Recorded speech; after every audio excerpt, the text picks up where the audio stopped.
చూస్తున్నారు S8 news. నమస్తే, S8 news కు స్వాగతం. నా పేరు తరంగిణి. ముందుగా బులెటిన్లో హెడ్లైన్స్ చూద్దాం.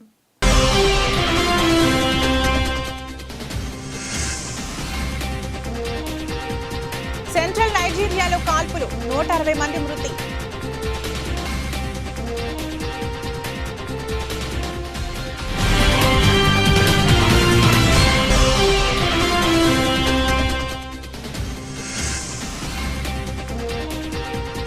లడఖ్లో స్వల్ప భూకంపం, కాశ్మీర్లోని కిష్టాఫర్లోనూ ప్రకంపనలు.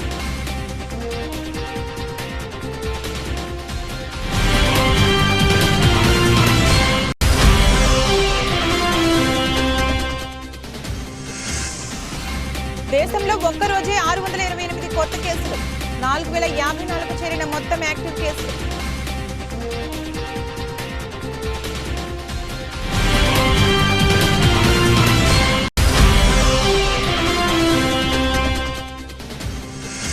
సఫారీ గడ్డపై ఊరిస్తున్న టెస్ట్ సిరీస్. నేటి నుంచి భారత్ దక్షిణాఫ్రికా బాక్సింగ్ డే టెస్ట్.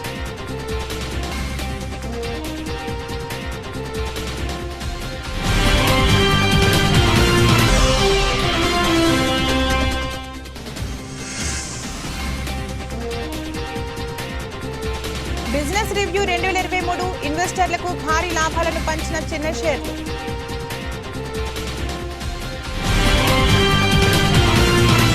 సెంట్రల్ నైజీరియాలోని పలు గ్రామాల్లో సాయుధ మూకలు కాల్పులకు తెగబడ్డాయి. దీంతో 160 మంది మరణించగా మరో 300 మందికి పైగా గాయపడ్డారు. బండిట్స్ గా పిలిచే మిలిటరీ గ్యాంగ్లు 20 తెగలకు చెందిన ప్రజలే లక్ష్యంగా గ్రామాలపై కాల్పులకు పాల్పడ్డారు. పెద్ద సంఖ్యలో ఇండ్లను కాల్చివేశారు. ఈ మేరకు స్థానిక ప్రభుత్వం ప్రకటన విడుదల చేసింది. మొదట ఆదివారం సాయంత్రం జరిగిన కాల్పులో 16 మంది మరణించినట్లు వార్తలు వచ్చాయి. అయితే సోమవారం కూడా కాల్పులు కొనసాగడంతో మృతుల సంఖ్య భారీగా పెరిగిందని అధికారులు వెల్లడించారు. గాయపడిన వారిని దవాఖానాలకు తరలించి చికిత్స అందిస్తున్నట్లు చెప్పారు. అయితే మృతుల సంఖ్య మరింత పెరిగే అవకాశం ఉన్నట్లు వెల్లడించారు. కేంద్ర పాలిత ప్రాంతాలైన లడఖ్, జమ్మూ కాశ్మీర్లో భూమి కంపించింది. మంగళవారం ఉదయం 4:33 లడఖ్లోని లేహ్లో భూకంపం వచ్చింది. దీని తీవ్రత 4.5గా నమోదైందని నేషనల్ సెంటర్ ఫర్ సిస్మోలజీ తెలిపింది. భూ అంతర్భాగంలో 5 కిలోమీటర్ల లోతులో ప్రకంపనలు చోటు చేసుకున్నాయని వెల్లడించింది. అదేవిధంగా జమ్మూ కాశ్మీర్లోని కిష్టాఫర్లోనూ భూమి స్వల్పంగా కంపించింది. మంగళవారం తెల్లవారుజామున 1:10 3.7 తీవ్రతతో భూకంపం వచ్చింది. ఇక్కడ కూడా 5 కిలోమీటర్ల లోతులోనే కదలికలు సంభవించాయని NCS తెలిపింది. కాగా భూకంపం రావడంతో ప్రజలు ఇండ్ల నుంచి రోడ్లపైకి పరుగులు తీశారు. అయితే భూకంపం వల్ల జరిగిన నష్టానికి సంబంధించిన సమాచారం ఇంకా తెలియరాలేదని అధికారులు వెల్లడించారు. దేశవ్యాప్తంగా కోవిడ్-19 ఉపరకం JN1 కేసులు పెరుగుతున్నాయి. ఆదివారం వరకు దేశవ్యాప్తంగా ఈ తరహా కేసులు 63 నమోదయ్యాయి. ప్రజలు అప్రమత్తంగా ఉండాలని కేంద్రం, రాష్ట్రాల ప్రభుత్వాలు కోరాయి. దేశంలో సోమవారం 628 తాజా కరోనా కేసులు నమోదయ్యాయని, యాక్టివ్ కేసుల సంఖ్య 4054కు చేరుకుందని కేంద్ర ఆరోగ్య శాఖ తెలిపింది. కరోనాతో కేరళలో ఒకరు చనిపోయారు. కొద్ది వారాలుగా కరోనా కేసుల్లో పెరుగుదల కనిపిస్తున్నది. అయితే దవాఖానాలో చేరి చికిత్స పొందుతున్న వారి సంఖ్య తక్కువగానే ఉంది. రాష్ట్రంలో కరోనా కేసులు పెరుగుతున్నాయి. సోమవారం 10 పాజిటివ్ కేసులు నమోదయ్యాయి. హైదరాబాద్లో 9, కరీంనగర్లో 1 కేసు నమోదైనట్లు వైద్యారోగ్య శాఖ బులెటిన్ విడుదల చేసింది. మొత్తం 989 మందికి కరోనా నిర్ధారణ పరీక్షలు నిర్వహించినట్లు తెలిపింది. దీంతో రాష్ట్రంలో యాక్టివ్ కేసుల సంఖ్య 55కు చేరిందని చెప్పింది. మరో 12 మంది రిపోర్టులు రావాల్సి ఉందని పేర్కొంది. ఆదివారం 8 కేసులు నమోదైనట్లు వివరించింది. భయపడాల్సిన అవసరం లేదని, అప్రమత్తంగా ఉంటే సరిపోతుందని సూచించింది. సమగ్ర శిక్ష ఉద్యోగుల సమస్యలు పరిష్కరించాలని తెలంగాణ సమగ్ర శిక్ష ఉద్యోగుల సంఘం సభ్యులు ఖానాపూర్ ఎమ్మెల్యే వెడ్మ బొజ్జు పటేల్కు విన్నవించారు. ఆదిలాబాద్ జిల్లా కేంద్రంలో మంగళవారం ఉదయం 9 గంటలకు ఆయనను కలిసి వినతి పత్రం సమర్పించారు. ఉద్యోగులను క్రమబద్ధీకరించాలని కోరారు. సమాన పనికి సమాన వేతనం ఇవ్వాలని అన్నారు. ప్రస్తుతం కనీస వేతనం కల్పించి జీవిత బీమా 50 లక్షలు ఇవ్వాలని కోరారు. కాంగ్రెస్ ప్రభుత్వం ఎన్నికల ముందు ఇచ్చిన హామీని నెరవేర్చాలని అన్నారు. సానుకూలంగా స్పందించిన ఎమ్మెల్యే సమస్యలను సీఎం రేవంత్ రెడ్డి దృష్టికి తీసుకెళ్తారని హామీ ఇచ్చారు. రంగారెడ్డి జిల్లా పరిధిలోని మాదాపూర్ అడిషనల్ డీసీపీ నంద్యాల నరసింహారెడ్డి సోమవారం సమావేశం ఏర్పాటు చేశారు. పర్మిషన్లో ప్లేస్ ప్రీవియస్ గా ఈవెంట్ చేసిన హిస్టరీని పరిశీలించి ఎక్సైజ్ పర్మిషన్, స్థల అనుమతి ఉంటేనే పర్మిషన్ ఇవ్వడం జరుగుతుందన్నారు. ఆన్లైన్లో అప్లికేషన్స్ అందుబాటులో ఉంచామన్నారు. సన్బోర్న్ ఈవెంట్ పేరున పర్మిషన్ అప్లై చేసిన వారికి పర్మిషన్ రాకపోవడంతో ముందే బుక్ మై షోలో టికెట్స్ అమ్మడం జరిగిందన్నారు. వారిపైన మాదాపూర్ పిఎస్లో కేసు నమోదు చేశామన్నారు. ఎలా అప్లై చేసుకోవాలి అనే విధానాన్ని అందరికి వివరించాము. మీ ద్వారా కొందరు ముఖ్యంగా సన్బర్గ్ వాళ్ళు ఈవెంట్ అప్లై చేసుకోకుండానే బుక్ మై షో ద్వారా వాళ్ళు టికెట్లు అమ్ముతున్నారు. సుమన్ సన్బర్గ్ అతని మీద కేసు రిజిస్టర్ చేశాము. బుక్ మై షో అతని నోడల్ ఆఫీసర్ ప్లస్ ఎండి మీద వారికి కూడా నోటీసులు ఇస్తున్నాము. ఎవరైనా టికెటెడ్ ఈవెంట్స్ చేస్తే వాళ్ళు ముందుగా పర్మిషన్ తీసుకున్న తర్వాతనే టికెట్స్ అమ్మాలి. ఒకవేళ అలా చేరినట్టయితే వాళ్ళపై చట్టపరమైన చర్యలు తీసుకుంటాము. ఆర్గనైజర్ మీద, ఈవెంట్ మేనేజర్ మీద, వాళ్ళందరి మీద కూడా కేసు బుక్ చేస్తాము. మేము పర్మిషన్ ఇచ్చే ముందు వాళ్ళ ప్లేసు, వాళ్ళు ఇంతకుముందు కండక్ట్ చేసిన ఈవెంట్, వాళ్ళ ప్రీవియస్ హిస్టరీ వాటినన్నింటినీ పరిశీలించి వాళ్ళకి పర్మిషన్ ఇస్తాము. మీ ద్వారా ఈవెంట్ ఆర్గనైజర్కి విజ్ఞప్తి చేయడం అనేది పోలీస్ ద్వారా పర్మిషన్ ఉంటేనే వాళ్ళు టికెట్లు అమ్మాలి. పోలీస్ ద్వారా పర్మిషన్ ఉంటేనే ఆర్గనైజ్ చేయాలి. అదర్వైజ్ వాళ్ళు చేయడానికి వీల్లేదు. చేస్తే చట్టం. మన సూపర్ 6 దెబ్బకి జగన్ కి దిమ్మ తిరిగింది. మనం చెప్పినట్టే మహిళలకు ఆర్టీసీలో ఉచిత ప్రయాణ సౌకర్యం కల్పిస్తాడంట. 5 ఏళ్లు ఇష్టం వచ్చినట్లు ఛార్జీలు పెంచేసి ఇప్పుడు ఉచితంగా ఇస్తాడంట. నిన్నెవరు నమ్ముతారయ్యా అని చంద్రబాబు ఎద్దేవా చేశారు. ఇప్పుడే అన్నాడు, మీరు చూశారు. నేను సూపర్ 6 ఇస్తే ఈ ముఖ్యమంత్రి అంటున్నాడు నేను కూడా ఉచిత ప్రయాణ సౌకర్యం మా ఆడబిడ్డలకు ఏర్పాటు చేస్తానని నేను హామీ ఇచ్చాను. ఇప్పుడు ఆయన ఓడిపోతాడని సర్వేలు వచ్చేసాయి. అందుకే నేను కూడా ఉచితంగా బస్సుల్లో ఆడబిడ్డలకు ప్రయాణ సౌకర్యం ఏర్పాటు చేస్తాను. బాగానే ఉంది. వాళ్ళ దగ్గర దోచుకున్న నిత్యావసర వస్తువుల ధరలు పెరుగుతాయి. ఎవడిస్తాడు ఆ డబ్బులు తిరిగి? కరెంటు ఛార్జీలు దోపిడీ చేశారు. ఎవరిస్తారు ఆ డబ్బులు తిరిగి? పన్నులు పెంచి విపరీతంగా చేశారు. ఎవరిస్తారు ఆ డబ్బులు? ఇసుకలో దందా చేశావు. ఆ డబ్బులు తిరిగి ఎవరిస్తారు? మద్యాన్ని అమ్ముకొని వాళ్ళ జీవితాలు నాశనం చేశావు. ఇవన్నీ క్షమించరాని నేరాలని చెప్పి కూడా నేను మీకు తెలియజేస్తున్నా. అందుకే నేను ఒక మాట అన్నాను, మార్చవలసింది ఎమ్మెల్యేలు కాదు, మార్చవలసింది ఎవరిని? పెనమలూరు నియోజకవర్గం ఉయ్యూరు మండలంలో రాజుపేట గ్రామంలో రాష్ట్ర బీజేపీ అధ్యక్షురాలు దగ్గుబాటి పురంధేశ్వరి వెంకటేశ్వరరాజు ఆధ్వర్యంలో బీజేపీ జెండా ఆవిష్కరించారు. అనంతరం మీడియాతో మాట్లాడుతూ ఈ రాష్ట్రంలో జనసేన పార్టీతో కేంద్ర అధిష్టానం మేరకు బీజేపీ పార్టీ పొత్తు ఉంటుందని అన్నారు. రాష్ట్రంలో వైసీపీ ప్రభుత్వ అరాచక పరిపాలనని రాష్ట్ర ప్రజల సమాధి చేసే అవకాశం ఉందని, కేంద్ర ప్రభుత్వం ఆంధ్ర రాష్ట్ర ప్రభుత్వానికి అభివృద్ధి కొరకు నిధులను సక్రమంగా అందించిన రాష్ట్ర ప్రభుత్వం నిధులను దుర్వినియోగం చేసి రాష్ట్ర అభివృద్ధి వెనుకబాటు పడటంలో ప్రథమ స్థానంలో ఉందని అన్నారు. కాకినాడ జిల్లా పెద్దాపురం బైబిల్ మిషన్ స్వర్ణ దేవాలయంలో reverend doctor G R Emmanuel Raj మరియు జాన్ మోజెస్ దాస్ల ఆధ్వర్యంలో గ్రాండ్ క్రిస్మస్ వేడుకలు ఘనంగా నిర్వహించారు.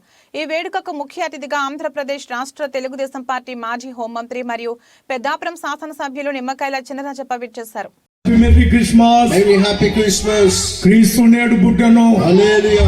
క్రీస్తు మన కొరకు పుట్టెను, హల్లెలూయా. క్రీస్తు పాపుల కొరకు పుట్టెను. హల్లెలూయా. Happy Christmas, merry Christmas, merry Christmas. Happy Christmas. సర్వశక్తిమంతుడైన దేవాది దేవుడు అన్ని లోకములకు అవతల వంచబడినటువంటి మహనీయుడు, మహోన్నతుడు, ఆయన రూపమును, ఆయన తేజస్సును, ఆయన ప్రభావాన్ని తగ్గించుకుని మానవుల పాప పరిహార్థము కొరకు, మానవులను పరిశుద్ధులుగా చేయుట కొరకు 2023 సంవత్సరాల క్రితమే దేవలోకము నుండి భూలోకానికి వచ్చి నరుడుగా పుట్టిన ఈ పుట్టుక వేడికి క్రిస్మస్. ఆయనను ఆరాధించుట, క్రిస్మస్ అనగా ఆరాధించుట, క్రీస్తుని ఆరాధించుట. యావత్తు ప్రపంచమంతా ఈ క్రిస్మస్ వేడుకలలో పాల్గొని సంబరాలు చేసుకుంటూ అమరానికంటేలాగా అనేకమైన సంతోష గానములతో, గీతాలతో ప్రభుని స్తుతిస్తూ ఆరాధిస్తున్న ఈ క్రిస్మస్ వేడుకను బట్టి మేము ఎంతో సంతోషిస్తున్నాము. స్వర్ణ దేవాలయం బైబిల్ మిషన్ వారు నిర్వహించిన ఈ గ్రాండ్ క్రిస్మస్కు వచ్చిన మీ ಎಲ್ಲರಿಗೂ ప్రభు యొక్క కృప తోడే ఉండి నడిపించును గాక. ఆమేన్.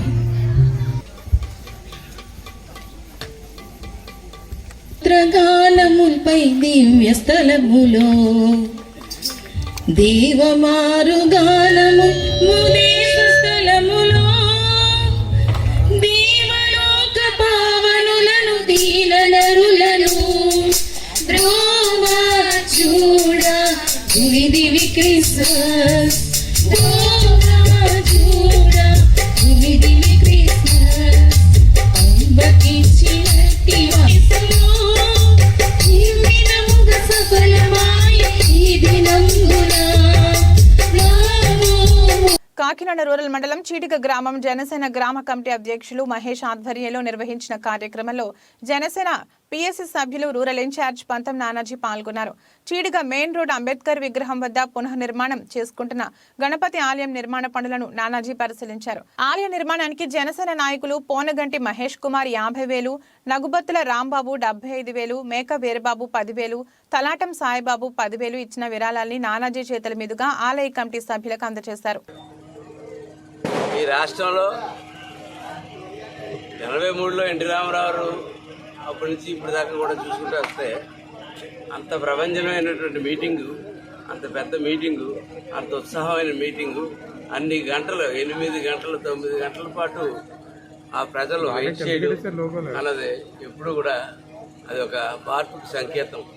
పెద్ద ఎత్తున రాష్ట్రంలో మార్పు కావాలన్నటువంటి ఒక సంకేతం అయితే పూర్తిగా చిత్తూరు దగ్గర నుంచి శ్రీకాకుళం దాకా కనపడుతూ ఉంది. మార్పు ఖాయం. అధికారంలోకి రావడం దేశం యొక్క ఉమ్మడి ప్రభుత్వం అధికారంలోకి రావడం అన్నది ఖాయం అయిపోయింది. ఇకపోతే అంతసేపు మీరు అధికారాల గురించి మాట్లాడుకుంటారు, అసలు ప్రజల గురించి ఎవరు పట్టించుకుంటున్నారని చెప్పి చాలా మంది ప్రజలు అడుగుతూ ఉన్నారు. ఈ మధ్య వీళ్ళు వచ్చిన తర్వాత నిత్యం వీళ్ళు చేసే అదోపాల గురించి వాళ్ళకి ఖండిస్తూ ఉండడానికే సరిపోతూ ఉంది. మేము వేళ చెప్తా ఉన్నాం, పవన్ కళ్యాణ్ గారు అయితేనేటి, చంద్రబాబు గారు అయితేనేటి చాలా స్పష్టంగా చెప్పారు, మాది అభివృద్ధి ఒకటే కాదు సంక్షేమం కూడా చూసేటటువంటి ప్రభుత్వం. చాలా చెత్త ప్రచారం చేస్తూ ఉన్నారు వైసీపీ వాళ్ళు. సంక్షేమ పథకాలు తీసేస్తారట, సంక్షేమం ఉండదట, ఒక అభివృద్ధి ఒకటే చేస్తారట. పిచ్చి సన్నాసారా. గతంలో తెలుగుదేశం పరిపాలించింది, చాలా సంక్షేమ పథకాలు ఇచ్చింది, చాలా అభివృద్ధి పథకాలు కూడా చేసింది తెలుగుదేశం ప్రభుత్వం. కాబట్టి మీ సన్నాసులందరికీ ఒకటే మళ్ళా చెప్తా ఉన్నాను నేను, సంక్షేమం ఒక కన్ను అయితే అభివృద్ధి ఒక కన్ను జనసేన పార్టీ అలాగే తెలుగుదేశం పార్టీలకి. కాబట్టి ప్రజలు ఆ విషయంలో మటు ఎట్టి బతులు ఏ భయంగా పెట్టుకోవద్దు. ఇక మన లోకల్ రాజకీయాలకు వస్తే మనం ఇక్కడ చూస్తారని ఉన్నాం, అసలు ఏ రకమైన రాజకీయం జరుగుతుందన్నది మనకు అర్థం కావట్లేదు. నిత్యం ఎలక్షన్ జరిగిన దగ్గర నుంచి ఈవేళ తిరిగి ఎలక్షన్ వచ్చేదాకా కార్యకర్తలను వేధించడం, నాయకులను వేధించడం, అట్టిపళ్ళు అమ్ముకునేవాడి దగ్గర నుంచి ఎక్కడో పెద్ద బిల్డర్ దగ్గర నుంచి ప్రతి ఒక్కరిని అసలు అట్టిపళ్ళు అమ్ముకునేవాడు, రోడ్డు పక్కన అట్టిపళ్ళు అమ్ముకునేవాడు ఏ పార్టీ అయితే నీకు ఎందుకు? ఆ అట్టిపళ్ళు అమ్ముకున్న వాడిని తీసుకుని ఇబ్బంది పెట్టి పరిస్థితి నీకు ఎందుకు వచ్చింది? ఇటువంటి చెత్త పరిస్థితులు చేయబట్టే చంద్రశేఖర్ రెడ్డి అయినా అవ్వచ్చు, కన్నబాబు అన్న అవ్వచ్చు, ఈ ఒక శని కింద ఆఫర్ ఇచ్చినటువంటి వీళ్ళిద్దరినీ కూడా ఈ జిల్లా నుంచి ఇక్కడి నుంచి ఖచ్చితంగా తరిమి కొట్టాలి. ఇవాళ చీడిగలో చెప్తా ఉన్నాను, ఖచ్చితంగా ఎన్నికల సమయంలో కాంగ్రెస్ పార్టీ గెలుపుకు మద్దతు ఇచ్చి ఖమ్మం అసెంబ్లీ నియోజకవర్గంలో తుమ్మల గెలుపుకి కృషి చేసిన సిపిఐ ఎంఎల్ ప్రజాపంథ రాష్ట్ర కార్యదర్శి పోటు రంగారావు ప్రజాపంథ నాయకులకు కృతజ్ఞత తెలుపుతూ ఉదయం ఖమ్మం పట్టణం బైపాస్ రోడ్లోని సిపిఐ ఎంఎల్ ప్రజాపంథ కార్యాలయానికి వచ్చి ఈ కార్యక్రమంలో సాధు రమేష్ రెడ్డి, అశ్రీఫ్ గుప్తా, వెంకటేశ్వర్లు, చావా నారాయణరావు, బోయినపల్లి లక్ష్మణ్, పొట్ల వీరేంద్ర, జంగం భాస్కర్, కూల్ హోం ప్రసాద్, శెట్టి రంగారావు, బోడ శ్రావణ్, ఎంఎల్ పార్టీ నాయకులు ఇల్లందు మాజీ ఎమ్మెల్యే గుమ్మడి నరసయ్య, జిల్లా కార్యదర్శి బోకినపల్లి వెంకటేశ్వరరావు, రాయల చంద్రశేఖర్, గుర్రం అచ్చయ్య, జి రామయ్య, పి ఝాన్సీ, ఆవుల మంగతాయి, అశోక్ పాల్గొన్నారు.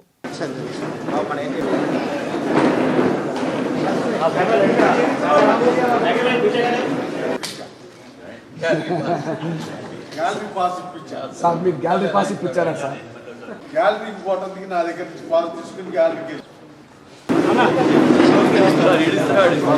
అక్కడ అన్నారు కదా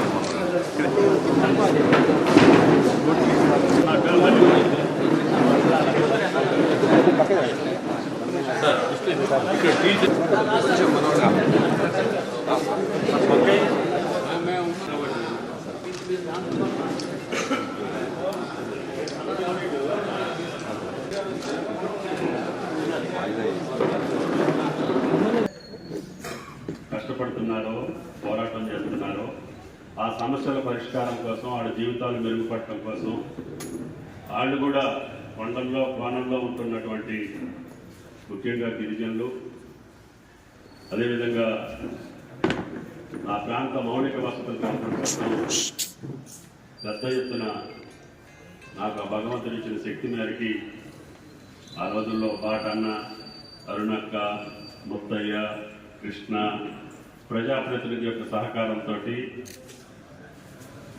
గుండాల ఆడపిల్లే కాకుండా వాజేడు నుంచి విఆర్పురం చింతూరు దాకా నా అధికార కాలం ఎక్కువ ఆయా ప్రాంతాలకే. ఎందుకంటే ఇక్కడ ఉన్నటువంటి మైదాన ప్రాంతంలో ఉన్నటువంటి వాళ్ళకి అధికారులు అందుబాటులో ఉంటారు, ప్రజాప్రతినిధులు అందుబాటులో ఉంటారు, వాళ్ళకి నోరు తెరిచి అడిగే శక్తి ఉంటుంది, ఏదో రకంగా వాళ్ళు చేయించుకోగలుగుతారు. కానీ వాళ్ళకి అడిగేటటువంటి అవకాశం లేదు. వాళ్ళ దగ్గరికి అధికార యంత్రాంగం కానీ ప్రజాప్రతినిధులు వెళ్ళే అవకాశం ఉండదు.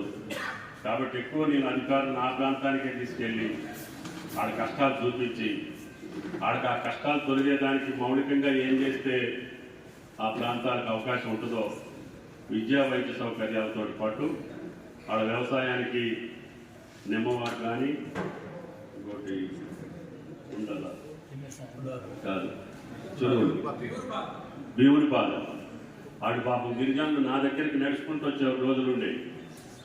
అటువంటి నాకు వీలైన కాడికి పరిష్కారం చేశాను. విద్యాపరంగా వైద్యపరంగా కూడా ముఖ్యంగా ఆ మండలాలకి వాజోడు కావచ్చు, చింతూరు, విఆర్పురం, కోనవరం ఆ రోజుల్లో ఉమ్మడి రాష్ట్రంలో ఉన్నటువంటి వాటికి ఎక్కువ సౌకర్యాలు కల్పించి జిల్లా ఎక్కువ భాగం కొండల్లో కోణంలో అటవీ ప్రాంతంలో ఉన్నటువంటి గిరిజన ప్రాంతం కాబట్టి వాటి మేలు కోసమే నేను పనిచేశాను. కాబట్టి నాకు ఆ సంతృప్తి ఉంది. మళ్ళీ మీ అందరి యొక్క సహకారంతో ఈ ప్రభుత్వంలో కూడా నాకు అవకాశం వచ్చింది. తప్పకుండా మిగిలిన పనులు చేసే శక్తి మీరు ఆ భగవంతుడు నాకు కల్పించాలని చెప్పి మిమ్మల్ని అందరినీ ప్రార్థిస్తూ తప్పకుండా మీ ఆలోచన విధానానికి అనుగుణంగానే మా పరిపాలన ఉంటుంది. పేదల పక్షాన, బడుగుల పక్షాన, బలహీన వర్గాల పక్షాన ఏం చేయగలుగుతామో అది చేసేటటువంటి అవకాశం తప్పకుండా తీసుకుంటానని చెప్పి విజ్ఞప్తి చేస్తూ, మొన్నటి ఎన్నికల్లో మీరు కొన్ని రోజులు అసలు ప్రజాస్వామిక పద్ధతిలో మేము ఓటు వేయం అన్నప్పుడు కూడా మిమ్మల్ని ఇబ్బంది పెట్టాలి, మేము వేసుకుంటాం అన్నప్పుడు కూడా మిమ్మల్ని అడగలేదు. కానీ మీరు ఇప్పుడున్నటువంటి పరిస్థితుల్లో ప్రజాస్వామిక పాలన కావాలని, స్వేచ్ఛాయుత పాలన కావాలని, ప్రజలందరికీ ఉపయోగపడేటటువంటి పాలన లేదు అని చెప్పి గత ప్రభుత్వాన్ని మన అందరం కూడా ఆలోచన చేసిన తర్వాతనే మీరు ఆ నిర్ణయం తీసుకొని ఇదే హాల్లో నాకు ప్రకటించిన సందర్భం నేను ఎప్పటికీ మర్చిపోను. మెదక్ జిల్లా నర్సాపూర్ పట్టణంలో మాజీ ప్రధానమంత్రి భారతరత్న అటల్ బిహారీ వాజ్పేయి జయంతి ఉత్సవాలు. ఈ సందర్భంగా బీజేపీ రాష్ట్ర కార్యవర్గ సభ్యులు నర్సాపూర్ మున్సిపల్ చైర్మన్ మురళీధర్ యాదవ్ వారికి ఘనంగా నివాళులర్పించడం జరిగింది. ఈ కార్యక్రమంలో బీజేపీ రాష్ట్ర కౌన్సిల్ మెంబర్ నర్సాపూర్ కౌన్సిలర్ గోడ రాజేందర్, కౌన్సిలర్ భూజేష్ యాదవ్, జిల్లా ప్రధాన కార్యదర్శి కౌన్సిలర్ సురేష్ తదితరులు పాల్గొన్నారు. స్వర్గీయ అటల్ బిహారీ వాజ్పేయి గారి 99వ జయంతిని పురస్కరించుకొని ప్రజలకు సుపరిపాలన అందించాలనే లక్ష్యంతోనే ఇవాళ దేశమంతటా కూడా వాజ్పేయి గారి జయంత్యోత్సవాలు జరుపుకుంటారు. మహనీయుడు, నిస్వార్థపరుడు, సుపరిపాలన లక్ష్యంతో పనిచేసిన నాయకుడు, ఒక కమిట్మెంట్ ఉన్న నాయకుడిగా దేశ సేవలో పాల్గొన్న వాజ్పేయి గారి జయంతిని దేశవ్యాప్తంగా, ప్రపంచవ్యాప్తంగా జరుపుకోవడం చాలా సంతోషం. దాంట్లో భాగంగానే నర్సాపూర్ నియోజకవర్గంలో జరుపుకుంటున్నాం. ఇవాళ ఈ రాష్ట్రాన్ని దేశాన్ని దశాబ్దాల పాటు పరిపాలించి ఎన్నో రకాలుగా ఇబ్బందులు చేసిన ఈ రాష్ట్రానికి నిజమైన స్వతంత్రం రావాలంటే అటల్ బిహారీ వాజ్పేయి గారు కలలు కన్నా దేశంగా సుపరిపాలన దేశంగా ఉండాలంటే ఇవాళ దానికి ధీటుగా దానికి సరైన నాయకత్వంలో మన నరేంద్ర మోడీ గారు ఈ దేశ పరిపాలన అందిస్తున్నారు.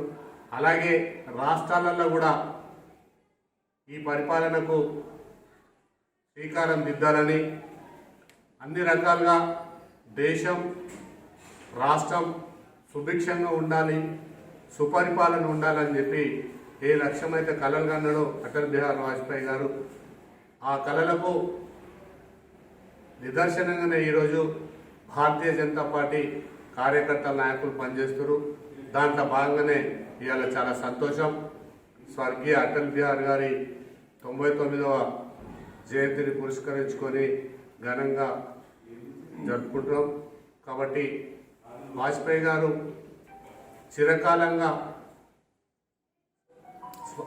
చిరకాల వాంఛను నిజం చేసే విధంగా ఇవాళ దేశం ముందుకు పోతుంది, రాష్ట్రం కూడా ముందుకు పోవాలని ఆయన కలలు కన్న కళలన్నీ కూడా నిజం చేయాలని అందరం పనిచేద్దామని ఈ సందర్భంగా తెలియజేస్తున్నాం. వాజ్పేయి జన్మదినాన్ని కేంద్ర ప్రభుత్వం దేశవ్యాప్తంగా సుపరిపాలన దినోత్సవంగా ప్రకటించడం జరిగింది. సుపరిపాలన అనేది నైతికతకు సంబంధించింది. ఈ దేశంలో కూడా అట్టడు వర్గాల ప్రజలు అంత్యోదయంలో అట్టడు వర్గాల ప్రజల కోసం అటల్ బిహారీ వాజ్పేయి గారు తన జీవితం అంతా కలలు కన్నారు. ఏదైతే అంతకుముందు వాజ్పేయి పరిపాలన కంటే ముందు ఈ దేశంలో పట అనేక పార్టీలు పరిపాలన చేసినాయి, కానీ వాజ్పేయి యొక్క పరిపాలన ఈ దేశంలో పట ఒక ప్రత్యేకమైనది. వాజ్పేయి గారు ఎప్పుడైతే ప్రధానమంత్రి అయ్యాడో అప్పటి నుంచే ఈ దేశంలో పట అభివృద్ధికి పునాదులు పడ్డాయి, నైతిక విలువలకు పునాదులు పడ్డాయి. కాబట్టి అటల్ బిహారీ వాజ్పేయి ఒక్క ఓటుతో ఓడిపోయినప్పుడు కూడా ఎక్కడ కూడా పార్టీలో ఎంపీలను కొనుగోలు చేయకుండా తను దిగిపోవడానికి సిద్ధమవుతూ నైతికతను చాటిన వ్యక్తి అటల్ బిహారీ వాజ్పేయి గారు. కాబట్టి ఆయన యొక్క జీవితాన్ని ఆదర్శంగా తీసుకొని ఈరోజు భారతీయ జనతా పార్టీ ఈ దేశంలో పట నరేంద్ర మోడీ గారి నాయకత్వాన్ని పరిపాలన కొనసాగిస్తుంది. కాబట్టి ఈ అటల్ బిహారీ వాజ్పేయి యొక్క జన్మదినం ఈ దేశ ప్రజలకు ఆదర్శం. ఆయన జీవితం అంతా ఈ దేశంలో ఉన్న రాజకీయ నాయకులకు ఆదర్శం, ప్రపంచంలో ఉన్న నాయకులు కూడా అటల్ బిహారీ వాజ్పేయి యొక్క రాజకీయ జీవితం ఆదర్శం. కాబట్టి భారతీయ జనతా పార్టీ కార్యకర్తలు అటల్ బిహారీ వాజ్పేయి జీవితాన్ని ఆదర్శంగా తీసుకుని ఈ దేశంలో కూడా పరిపాలన కొనసాగించడానికి ముందుకు పోతున్నారు. అనేకమైన చట్టాల్లో కూడా ఇప్పటి కూడా ఏదైతే రోడ్లు అయితే ఉన్నాయో వాటిలో కూడా కానీ ఏదైతే బలమైన పోఖరాన్ అనుభవం విషయంలో కానీ అటల్ బిహారీ వాజ్పేయి యొక్క ముద్ర ఉన్నది. కాబట్టి అది మరవలేనిది. అటల్ బిహారీ వాజ్పేయి యొక్క ప్రధానమంత్రి యొక్క పరిపాలన అనేది ఈ దేశ రాజకీయ చరిత్రలో మరవలేనిది. కాబట్టి మనం ఆ దిశగా అడుగులని చెప్పి భారతీయ జనతా పార్టీ కార్యకర్తలుగా ఆ విధంగా ముందుకు సాగాలని కోరుతాము. ఈ ఏడాది జరిగిన భారీ మార్కెట్ ర్యాలీలో ఇన్వెస్టర్లకు చిన్న షేర్లే గొప్ప రాబడుల్ని పంచాయి. ఈ ఏడాది ప్రారంభం నుంచి డిసెంబర్ 22 వరకు BSE small cap index 45.2% rally జరపగా మిడ్ క్యాప్ ఇండెక్స్ 41.74% జంప్ చేసింది. ఇదే సమయంలో బీఎస్ఈ ప్రధాన సూచి సెన్సెక్స్ 16.87% పెరిగింది. సెన్సెక్స్ తో పాటే స్మాల్ మిడ్ క్యాప్ ఇండెక్స్ లు సైతం చారిత్రాత్మక రికార్డు స్థాయిల్ని చేరాయి. ర్యాలీలో అధికంగా రిటైల్ ఇన్వెస్టర్లు పాల్పంచుకోవడంతో పాటు దేశ స్థూల ఆర్థిక ఫండమెంటల్స్ పట్ల ఆశాభావం నెలకొనడంతో స్మాల్ మిడ్ క్యాప్ షేర్లు జోరుగా పెరిగాయని విశ్లేషకులు చెప్పారు. Mid cap small cap funds లోకి భారీగా సిప్ పెట్టుబడులు రావడం కూడా ర్యాలీకి కారణమన్నారు. మొత్తంగా ఆర్థిక వ్యవస్థ అవుట్లుక్ బాగుంటే స్మాల్ మిడ్ క్యాప్ విభాగాలు ర్యాలీ స్పీడ్ గా ఉంటుందని AUM capital national head Mukesh Kochhar వివరించారు. దక్షిణాఫ్రికా పర్యటనలో T20 సిరీస్ ను సమం చేసుకుని వన్డే సిరీస్ చేజిక్కించుకున్న టీమిండియా ఇప్పుడు అసలు సిసలు సమరానికి సమాయత్తమైంది. ప్రతి ఒక్కరూ ఆసక్తిగా ఎదురుచూస్తున్న 2 మ్యాచ్ల టెస్ట్ సిరీస్ కు మంగళవారం తెరలేవనుంది. పేస్ కు సహకరించే సెంచూరియన్లో ఇరు జట్ల మధ్య నేటి నుంచి తొలి టెస్టు ప్రారంభం కానుంది. 1992 నుంచి మొదలుకుని ఇప్పటి వరకు 31 ఏండ్లలో 8 సార్లు దక్షిణాఫ్రికాలో పర్యటించిన టీమిండియా ఒక్కసారి కూడా టెస్ట్ సిరీస్ గెలవలేకపోయింది. ఒకే ఒక్కసారి సిరీస్ డ్రా చేసుకుని మిగిలిన 7 సార్లు ప్రత్యర్థికి కప్పు అప్పచెప్పింది. ఈసారి ఆ లెక్కలు సరిచేయాలనే ఉద్దేశంతో భారత జట్టు ఉంటే అజేయ రికార్డు కొనసాగించాలని ప్రోటీస్ రెడీ అవుతున్నారు. బులెటిన్ ముగించే ముందు హెడ్లైన్స్ మరొకసారి.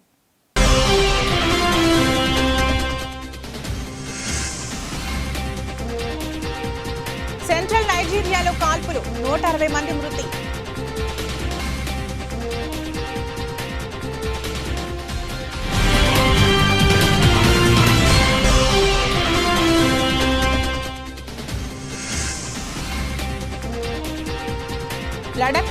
భూకంపం, కాశ్మీర్లోని కిష్టాఫర్లోను ప్రకంపనలు.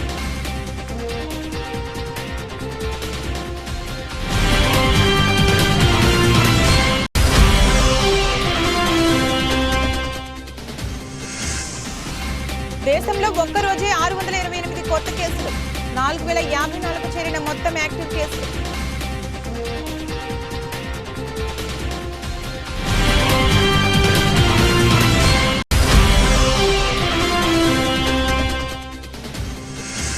సఫారీ గడ్డపై ఊరిస్తున్న టెస్ట్ సిరీస్.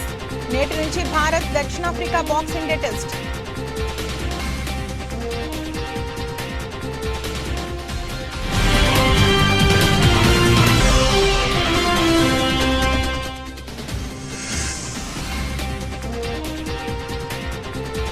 బిజినెస్ రివ్యూ 2023 ఇన్వెస్టర్లకు భారీ లాభాలను పంచిన చిన్న షేర్లు.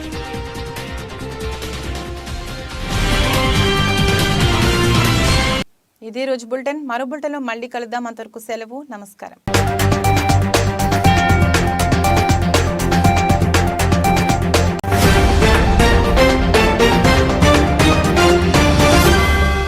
మీరు చూస్తున్నారు S8 న్యూస్.